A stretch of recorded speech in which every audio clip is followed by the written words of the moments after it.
Assalamualaikum warahmatullahi wabarakatuh. Saya Tiara Zahratul Rohmah, kelas ILHA 2B, ingin menjelaskan beberapa bab tentang kitab Al-Lu'lu' wal Marjan karya Muhammad Fuad Abdul Baqi. Sebelumnya saya akan menjelaskan sedikit tentang biografi Muhammad Fuad Abdul Baqi.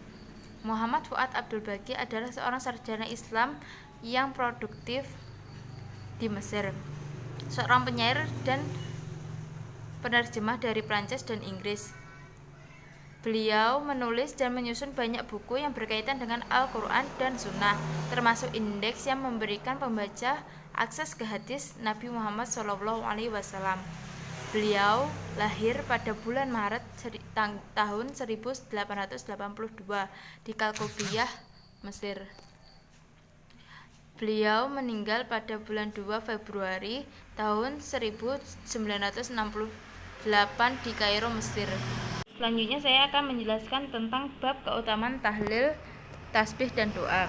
Hadis Abi Hurairah radhiyallahu anhu, diriwayatkan dari Abu Hurairah radhiyallahu anhu, anna Rasulullah sallallahu alaihi wasallam qala, sesungguhnya Rasulullah sallallahu alaihi wasallam bersabda, man qala la ilaha illallah huwa wahdahu la syarikalah lahu mulku wa lahul hamdu wa huwa ala kulli syai'in qadir wa fi kulli yaumin mi'ata marrah.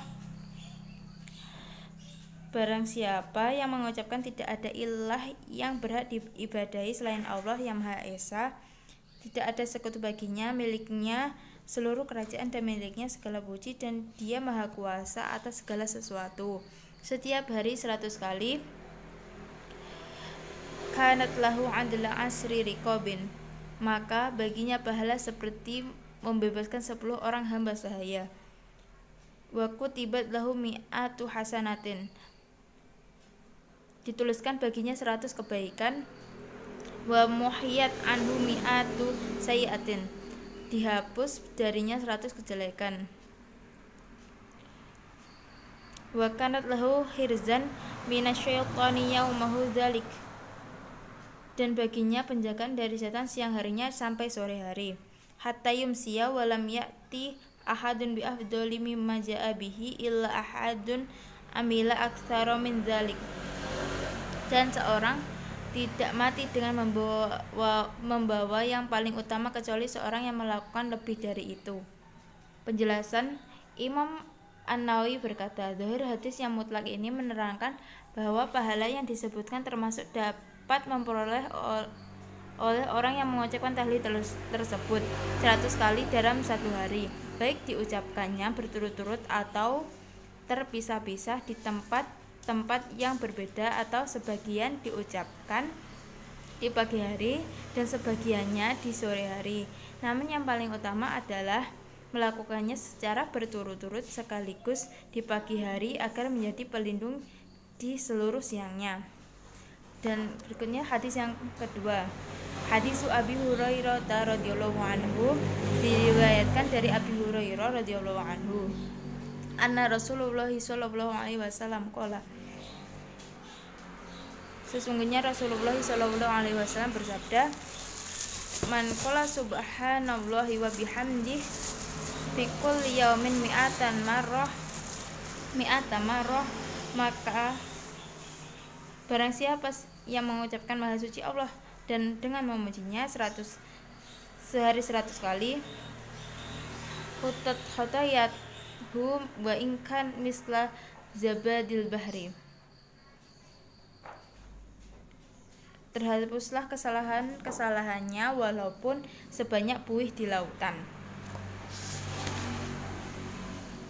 Baik, hadis yang ketiga, hadis Abi Hurairah radhiyallahu anhu, diriwayatkan oleh Abu Hurairah radhiyallahu anhu, anin Nabi sallallahu alaihi wasallam, dari Nabi sallallahu alaihi wasallam, qala, beliau bersabda, kalimatani hafifatani alal lisani sakilatani fil mizan, dua kalimat yang ringan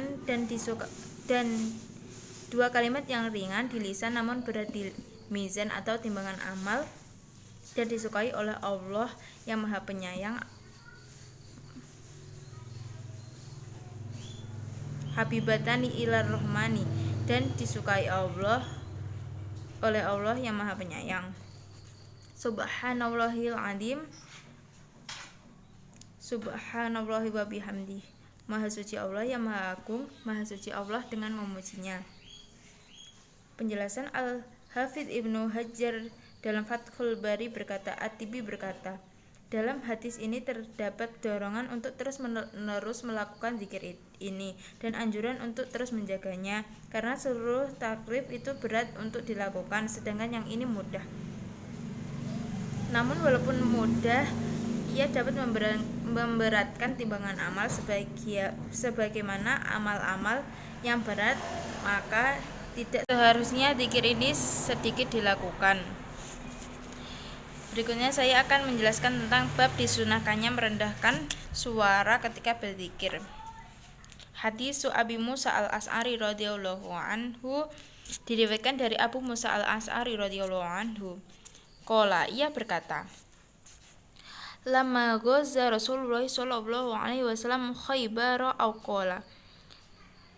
Ketika Rasulullah sallallahu alaihi wasallam berperang di Khaybar, atau ia berkata, Lama tawajjaha Rasulullah sallallahu alaihi wasallam. Ketika Rasulullah sallallahu alaihi wasallam menuju ke sana, asyrafan nasu ala wadin. Orang-orang sedang mengawasi sebuah lembah. Farafa'u aswatahum bitakbiri. Lalu mereka meninggikan suara mereka dengan takbir. Allahu Akbar, la ilaha illallah. Faqala Rasulullah sallallahu alaihi wasallam, Allah Maha besar, tidak ada ilah kecuali Allah. Maka Rasulullah sallallahu alaihi wasallam bersabda, Irba'u ala anfusikum. Perhatikanlah urusan kalian. Innakum la tad'una asamma wala ghaiban. Sesungguhnya kalian tidak berdoa kepada orang yang tuli dan tidak hadir, kepada yang tuli dan tidak hadir. Innakum tad'una sami'an qariban. Sesungguhnya kalian berdoa kepada yang Maha mendengar lagi Maha dekat. Wa huwa ma'akum. Dan dia ada bersama kalian. Wa anna khalfa dabbati Rasulullah sallallahu alaihi wasallam fasami'ani wa anna aqulu. Sedangkan aku berada di belakang tunggangan Rasulullah sallallahu alaihi wasallam, maka beliau mendengarku ketika aku berkata, La haula wala quwwata illa billah. Faqala li.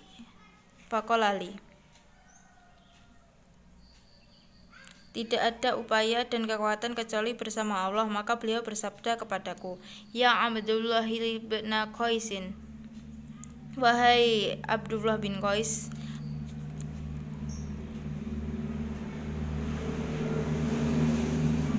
qultu, aku menjawab, Labbaika Rasulullah sallallahu alaihi wasallam. Aku penuhi panggilanmu wahai Rasulullah. Alla adullaka ala kalimatin min kunuzil jannati, qultu. Maukah aku tunjukkan kepadamu satu kalimat yang merupakan salah satu dari simpanan surga? Qultu, aku menjawab, Bala ya Rasulullah, tentu ya Rasulullah. Fadaka abi wa ummi. Demi mengorbankan ayah dan ibuku untukmu.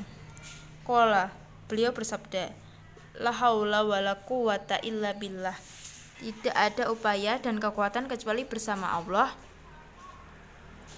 Penjelasan Al-Imam An-Nawawi berkata, para ulama menerangkan bahwa sebab harus direndahkannya zikir adalah karena zikir tersebut merupakan kalimat penyerahan diri kepada Allah dan pengakuan tunduk kepadanya, bahwa tidak ada pencipta selain Dia dan tidak ada yang dapat menolak ketetapannya, sedangkan kedudukan hambanya adalah tidak memiliki kuasa apapun.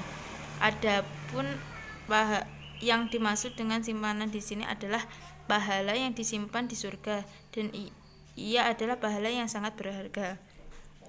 Ada yang mengatakan makna dari tidak ada upaya dan kekuatan kecuali bersama Allah adalah tidak ada upaya untuk menolak kejelekan dan tidak ada kekuatan untuk memperoleh kebaikan kecuali bersama Allah. Dan ada juga yang mengatakan maksudnya adalah tidak ada upaya untuk menjauhkan diri dari maksiat kepada Allah kecuali penjagaannya, dan tidak ada kekuatan untuk mentaatinya kecuali dengan pertolongannya, sebagaimana yang dikisahkan dari Ibnu Mas'ud, dan semua makna di atas saling berdekatan.